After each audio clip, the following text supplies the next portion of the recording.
좋아요, 구독, 알림 설정. 안녕하세요. 반갑습니다. 이랑주입니다. 여러분, 루즈벨트 대통령이 40에 소아마비에 걸렸어요. 그래서 그 이후로 휠체어에 앉아서 활동을 했다고 하는데요. 이 소아마비가 정말 무서운 병이잖아요. 근데 아기들이 걸리면은 사망하거나 평생 이렇게 사지마비로 지내야 된다고 하시더라고요. 그런데 이 소아마비 백신을 개발한 게 공간 때문이라는 거 여러분 아시는지 모르겠어요. 제가 오늘 그래서 그 공간에 대해서 이야기 나눠보려고 합니다. 소아마비가 보통 15세 미만의 아이들에게 많이 발생하는데요. 물론 성인에게도 발생을 한다고 합니다. 그런데 이 솔크 박사님이 소아마비 백신을 개발하기 전까지는 마비로 평생 고생했다고 해요. 1948년도에 이 솔크 박사님이 그러면 인류를 구해야 되겠다, 아이들을 살려야 되겠다, 그렇게 해서 이 연구에 매진을 하기 시작했어요. 그런데 1년이 가고 2년이 가고 3년이 가고 5년이 가고 6년이 갔는데도 백신을 개발을 못 하신 거예요.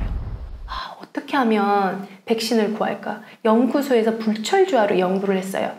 그래도 아이디어가 떠오르지 않는 거예요. 그래서 이 솔크 박사님이 이탈리아로 잠시 여행을 가게 됐어요.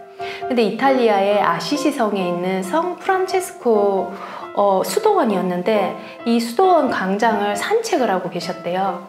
근데 산책을 하는 중에 갑자기 영감을 팍 받으신 거예요.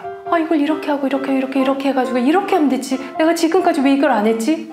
연구소로 돌아와서 연구에 매진을 하게 되죠. 그렇게 연구를 시작한 지 7년 만인 1955년도에 백신 개발을 완성을 하게 됩니다. 그리고 이게 안전하고 효과가 확실하다는 걸 알게 되고 세상에 공포를 하게 됩니다. 근데 박사님은요, 이거를 특허를 본인 이름으로 내지 않습니다.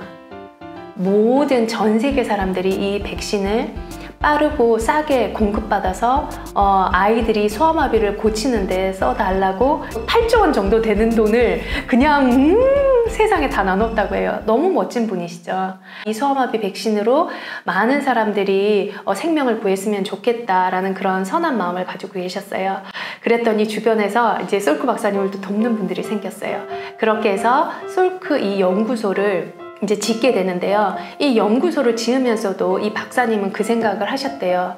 내가 연구실 안에서도 그렇게 고민을 했던 게 안 떠올랐는데 어떻게 그 프란체스코 성당에서 이 영감을 받았을까?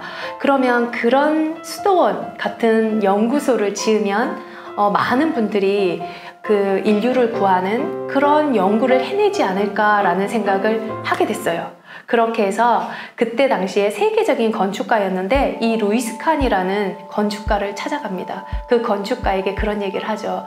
제가 연구실에서 7년 동안 고민을 했는데 안 나왔다. 그랬는데 내가 그 수도원을 갔는데 이런 인류를 구하는 영감을 얻게 됐다. 건축가님, 그런 공간 좀 만들어주세요. 그렇죠. 건축이 바로 그런 겁니다. 그래서 이 공간이 인간의 뇌에 미치는 영향에 대해서 상당히 평생을 궁금해 하셨다고 해요. 그래서 그날 받았던 영감을 이 루이스 칸이라는 건축가에게 얘기하고 그 건축가는 수도원 같은 지금의 모습의 솔크 연구소를 만들게 됩니다. 그리고 이 솔크 연구소가요, 오픈하고 10년 정도 지났는데 6명의 노벨상 수상자를 수상하게 돼요. 그러니까 결론은 뭐죠? 공간이 인간의 창의력과 뇌세포에 영감을 준다는 게 증명이 된 거죠. 근데 이것만으로는 안 돼. 우리가 과학적으로 증명을 해야 돼. 역시 과학자들은 이렇게 증명해야 돼요. 그렇죠? 그렇게 해서 세 개의 타입의 공간을 다르게 하고 쥐의 뇌세포가 이 공간과 어떤 밀접한 관계가 있는지 연구를 시작하게 돼요. 자, A 공간에는 보루레 같은 거 그거 넣고, B는 아무것도 없이 조문 공간, 세 번째 공간에는 미로처럼 만들고 아침마다 미로로 조금씩 바꾸고 거기에다 물과 밥이 있는 자리를 조금씩 옮겼대요. 어떤 결과가 나왔죠? 이 미로에 있던 쥐들의 뇌세포가 15% 증가했대요. 그리고 이때 새로 만들어진 뉴런들이 이미 기존에 있던 뉴런들보다 훨씬 더 많이 사용되고 있다는 걸 증명해내게 됩니다. 그래서 여러분들이 주말만 되면 밖으로 나가서 막 좋은 거 보고 아이들에게 막 새로운 공간을 체험시켜주고 싶고, 이런 게 우리의 본능에 의해서 이루어진다는 걸 우리가 알게 된 거죠. 그래서 여러분들이 이렇게 보통 요즘 다 스마트폰으로 주문하고 집에 앉아서 저도 유튜브 진짜 많이 보고 유튜브도 하지만 시간이 생기면은 이렇게 산책을 하시거나 공간에 나가서 거기서 영감을 받으시면은 되게 좋을 것 같다라는 생각이 들었습니다.